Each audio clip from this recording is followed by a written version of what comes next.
Over time, we've talked to you about the creative process and what the steps of it are. And step one is you just gotta ask, and you can't stop doing that. Life just keeps you asking all the time. The contrast just keeps you asking. Even if you're not doing it with your words, you're asking at so many levels of your being, and that is what causes the evolution of all species. Life causes you to ask. It just does.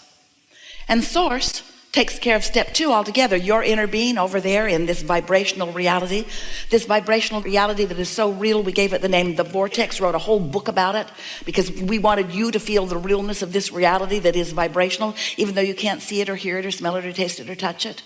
Doesn't feel that real. Well, so we wrote a book. The book's real. Read the book, believe the book, because this vibrational reality is real. So if you realize that this reality, this vibrational reality exists, even though you're standing over here doubting its realness because you can't see it, doubting its power because you can't smell it or hear it, then even though it is, and it is attracting on your behalf, it is attracting on your behalf to that non-physical version of you. The question is, what are you doing about being in the vibrational vicinity of what your inner being is attracting to itself on behalf of you? Did you hear all those words? Attracting for you everything that you want. But where are you in relationship to that? Over here doubting, over here complaining, over here wondering why it hasn't shown itself to you in real form. It would be like you putting a seed in the ground. It's corn. Put it in the ground. You love that corn. Ooh, corn is so good to eat. You put it in the ground and then you go out there that afternoon and you say, all right already. Show yourself to me. It's lunchtime. Stomping on the ground, throwing your little human fit. I want you and I want you now. But there is some gestation to happen, isn't there? There are some things to happen before you see it or hear it or smell it or touch it or taste it. In other words, there is a process, and there is a gestation process in your vortex too. And we would like now to reveal to you for the first time how long that gestation process is. Ready? That long. That was too long. Esther cannot demonstrate what it is. That's way too long. That was too long too. Way too long. It's instantaneously. When you ask, it is immediately, because the source within you becomes it. And all things, all cooperative components are there. So the question isn't how long does it take for it to become in the vortex. The question is, how long does it take you to be ready for what you've put in the vortex?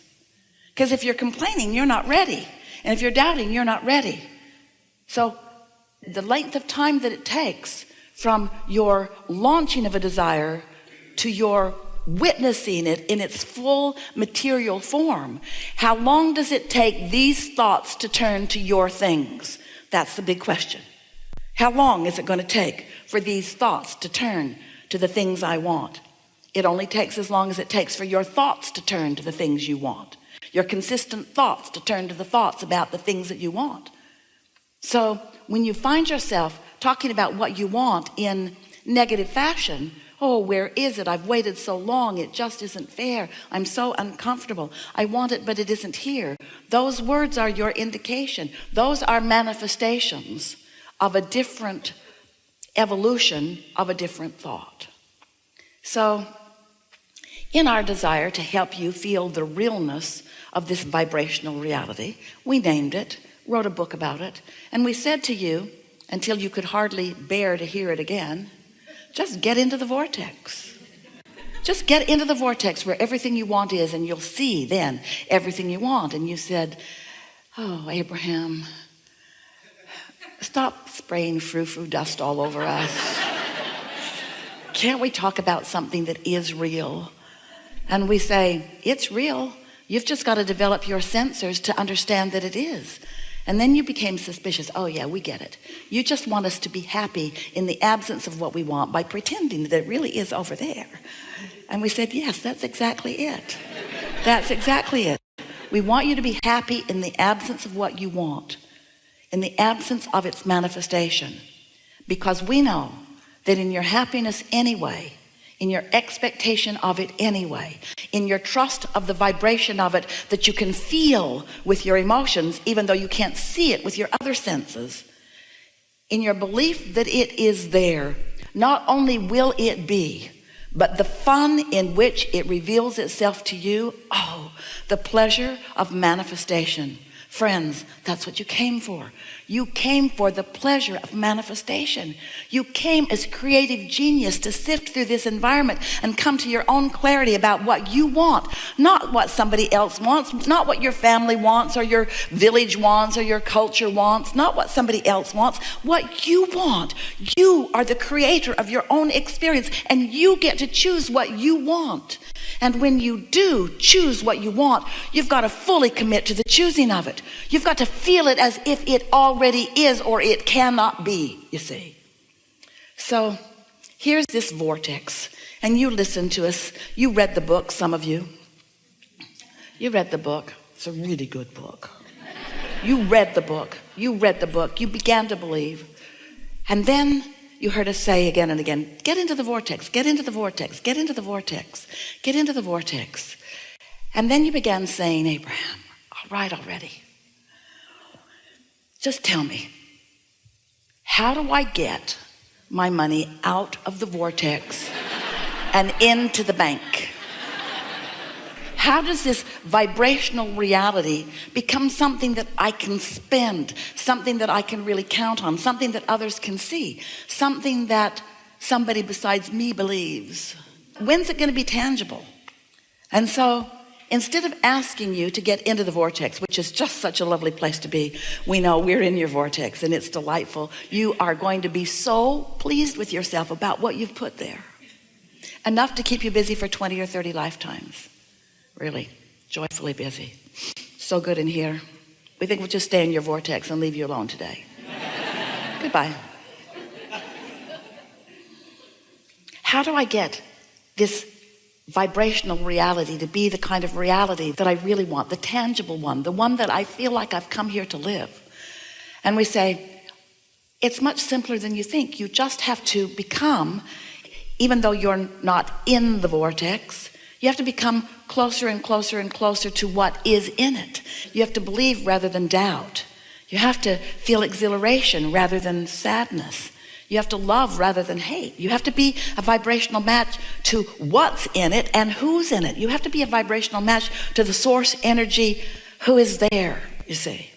And so now, rather than asking you to get into the vortex, which seemed to stretch your mind further than you were able, we're now saying to you, become a vibrational match to what's in there, and what's in there will come out where you are.